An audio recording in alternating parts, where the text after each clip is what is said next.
269 crusher இருக்குது, லிஸ்ட்டே கொடுத்துருக்கு. இது பொல்யூஷனில் கொடுத்தது. ஆனால் வெறும் 35 பேருக்கு தான் அனுமதி கொடுத்துருக்காங்க.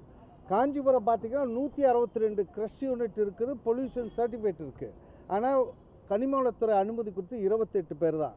விழுப்புரத்தில் பார்த்திங்கன்னா 200க்கு மேற்பட்ட க்ரஷருக்கு 7 பேர் தான் இருக்கா. இவர் ஏற்கனவே மாவட்ட ஆட்சியராக இருந்தாலும் அவர் கொடுத்துருக்கோன்னு நோட் பண்ணியிருக்கார். இது எப்படி இந்த கண்டறியப்பட வேண்டும்? ஒரு மலையிலையும் விபத்து நடந்த பிறகு தான் நீங்களும் மாவட்ட ஆட்சியரை போய் பார்த்தா தான் அந்த மலை வந்து ஃபோர்ஜரி மலை, அனுமதி இல்லாத மலை, அதிக ஆழம் எடுத்தது, இதெல்லாம் தெரியுது.